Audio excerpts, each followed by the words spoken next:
وَأَمَّا رَبُّنَا عَزَّ وَجَلَّ فَلَهُ مَا فِي السَّمَاوَاتِ وَمَا فِي الْأَرْضِ، باقی ہمارا پروردگار رب العزت، پھر اس کے لیے ہے وہ سب چیزیں جو آسمانوں میں ہیں، وَمَا فِي الْأَرْضِ جو کچھ زمینوں میں ہے، وَمَا بَيْنَهُمَا جو ان کے درمیان میں ہے، وَمَا تحت الثرى جو تحت الثرى میں ہے، زمین کے تحت تک موجود ہیں، وَلَهُ الدُّنْيَا وَالْآخِرَةُ دنیا بھی اللہ کی ملکیت ہے، آخرت بھی اللہ کی ملکیت ہے۔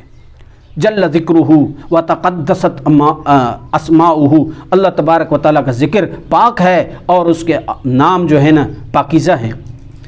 احب الطاعۃ من عبادہ وامر بها فجرت ممن اطاعہ بتوفیقہ، اللہ تبارک و تعالیٰ نے محبت کیا، پسند کیا ہے فرمانبرداری کو اپنے بندے سے، اور حکم کیا ہے اس فرمانبرداری کا بندے کو، پھر جاری ہوا فرمانبرداری پر اس سے جو فرمانبرداری کی اللہ تبارک و تعالیٰ کی بتوفیق ہی، اللہ کے توفیق سے۔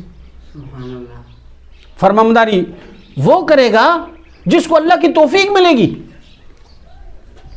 لہم ونہا عن المعاصی، اور منع کیا اللہ تبارک و تعالیٰ نے گناہوں سے، وَأَرَادَ كَوْنَهُمَا مِنْ غَيْرِ مُحَبَّةٍ، یہ بات سمجھنے کی کوشش کرنا، اصل میں معتزلی اور ہمارے درمیان میں اس بات کا بھی فرق ہے اور اختلاف ہے کہ ہم کہتے ہیں ایک ہے اللہ کا ارادہ، اللہ کی مشیت، اور ایک ہے اللہ کی محبت، اللہ کی پسند، ان میں فرق ہے۔ اللہ کا ارادہ اور اللہ کی محبت یہ دو چیزیں علیحدہ ہیں، اور معتزلہ ان دونوں کے منکر ہیں، وہ ایک ہی سمجھتے ہیں دونوں کو۔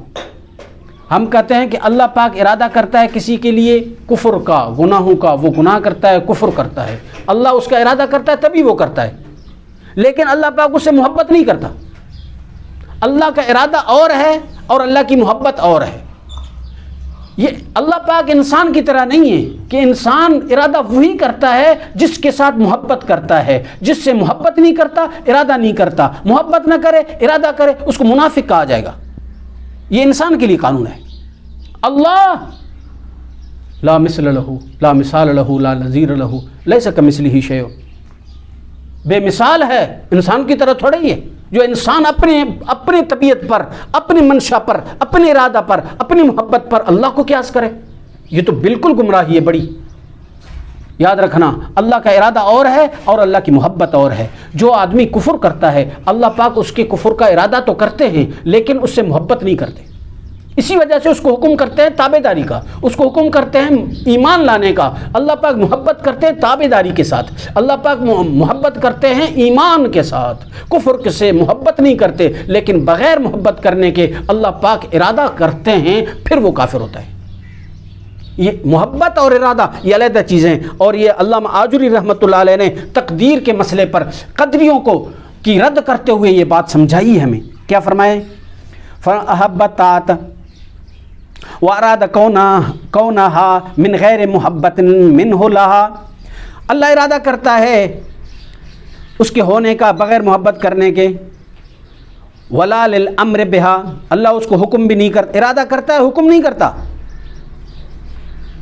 أَن يَأْمُرَ بِالْفَحْشَاءِ، اللہ پاک اس سے پاک عز وجل تعالی اللہ عز وجل ان یامر بالفحشاء، اللہ پاک کو بلند ہے اس سے کہ اللہ پاک برائی کا حکم کرے، او یحبھا، یا اس سے محبت کرے، اللہ محبت نہیں کرتا برائی سے۔ وجل ربنا وعز ان یجری فی ملکہ ما لم یرد، اور یہ بات بھی سمجھنے کی ہے کہ اللہ پاک اس سے بھی منزہ اور پاک ہے کہ اللہ کی ملکیت میں، اللہ کی کائنات میں، اس دنیا کے اندر وہ چیز بھی ہو جس کا اللہ ارادہ ہی نہیں کرتا، یہ ہو ہی نہیں سکتا۔ پوری ملکیت اللہ کی ہے، کامل ملکیت ہے، ذرے ذرے پر ملکیت ہے۔ جو کام اس دنیا میں ہوگا تو اللہ کے ارادے اور اذن سے ہوگا۔ یہ علیحدہ بات ہے کہ اللہ اس سے محبت نہیں کرے، کافر سے محبت نہیں کرتا اللہ، کافر کو کفر کی حکم نہیں کرتا اللہ، لیکن اللہ ارادہ کرتا ہے تو وہ کفر کرتا ہے، اگر اللہ ارادہ نہ کرے تو وہ کفر کبھی بھی نہ کر سکے۔ اللہ کے ارادے کے بغیر دنیا کے اندر کوئی چیز نہیں ہوتی، کیونکہ ساری دنیا اللہ کے قبضے میں ہے، اللہ کی مٹھی میں بند ہے، کوئی چیز اللہ کے ارادے کے بغیر یہاں ہو ہی نہیں سکتا۔ یہ کوئی نظریہ ہے کہ اللہ جس کا ارادہ نہ کرے اور انسان وہ کام کرے؟ تو مطلب تو یہ ہوگا پھر انسان کا ارادہ اللہ سے بھی بڑھ کر ہے، نعوذ باللہ۔ اللہ نے اس کا ارادہ ہی نہیں کیا، انسان نے وہ کام کیا۔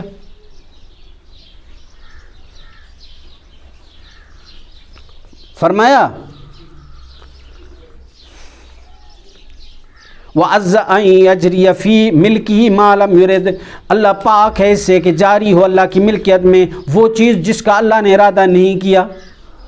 ان یجری او شیء لم یحط به علم، یا جاری ہو وہ کام جس کا اللہ نے ارادہ نہیں کیا، یہ بھی نہیں ہو سکتا۔ یا ایسی چیز ہو جو اللہ کا علم اس کے اوپر احاطہ نہیں کیا وہ ہو، یہ بھی نہیں ہو سکتا۔ قبل کونہ قد علم مل خلق عاملون، اس کے موجود مخلوق کے موجود ہونے سے پہلے اللہ جانتا ہے کہ مخلوق کیا عمل کرے گا۔ قبل ان یخلقہم، اللہ نے حالانکہ اللہ نے ان کو پیدا ہی نہیں کیا تھا۔ وبعد ان یخلقہم، اور بعد پیدا کرنے کے بھی اللہ پاک جانتا ہے۔ ان یعملوا قضاء وقدرا، جو عمل کریں گے یہ اللہ کا فیصلہ ہے اور اللہ کی تقدیر ہے۔ جو کچھ لوگ عمل کرتے ہیں یہ اللہ کا فیصلہ ہے، اللہ کے فیصلے کے مطابق عمل کر رہے ہیں۔ یہ علیحدہ بات ہے کہ اللہ پاک محبت نہیں کرتا نافرمان سے، فرمانبردار سے محبت کرتا ہے، اس کے لیے بشارتیں ہیں اور نافرمان کے لیے وعیدیں ہیں۔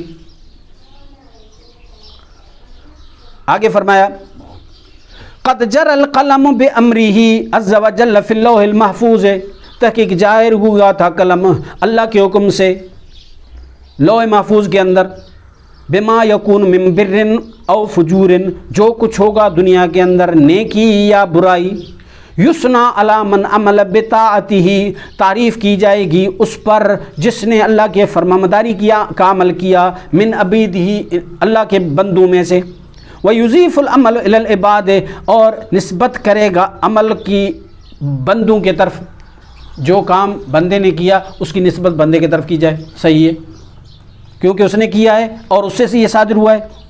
وَيَعُدُّهُمْ عَلَيْهِ الْجَزَاءُ، اللہ تبارک و تعالیٰ جاری کرتا ہے اس عمل پر جزاء العظیم، بڑا بدلہ، بڑا اجر۔ فرمانبرداری والا کام جو کرتا ہے اس کے اوپر اللہ تبارک و تعالیٰ بہت عظیم اجر دیتا ہے۔ لیکن یاد رکھو یہ بات غور کرنے کی ہے، وَلَوْلَا تَوْفِيقُهُ لَهُمْ مَا عَمِلُوا مَا اسْتَوْجَبُوا بِهِ مِنْهُ الْجَزَاءُ ذَلِكَ فَضْلُ اللَّهِ يُؤْتِيهِ مَن يَشَاءُ وَاللَّهُ ذُو الْفَضْلِ الْعَظِيمِ۔ اگر اللہ کی توفیق نہ ہو لوگوں کے لیے نہ عمل کر سکیں، لولا توفیقُهُ لَهُمْ ما عملوا، اگر لوگوں کے لیے اللہ کی توفیق نہ ہو وہ عمل ہی نہ کر سکیں، نیک بن ہی نہ سکیں، اللہ نے توفیق دی پھر نیکی کا عمل کیا، مستوجبوا به منه الجزاء، مستحق نہ بن سکیں اللہ کے طرف سے بدلے کا، اللہ کی توفیق نہ ہو تو وہ عمل نہ کر سکیں اور اللہ کے طرف سے بدلے کا مستحق نہ بن سکیں، یعنی جنت کا مستحق نہ بن سکیں۔ یہ کیا ہے؟ ذالک فضل اللہ یؤتی من یشاء، یہ اللہ کی مہربانی ہے، اللہ کی فضل ہے اللہ کا، جس کو چاہے۔ کون ہے اللہ سے پوچھے کہ اس کو توفیق دیا، اس کو جو توفیق کیوں نہیں دیا؟ کوئی نہیں ہے اللہ کا ہمسر، کوئی اللہ کے حکم سے ٹکر کھانے والا ہی نہیں ہے جو سوال کر سکے۔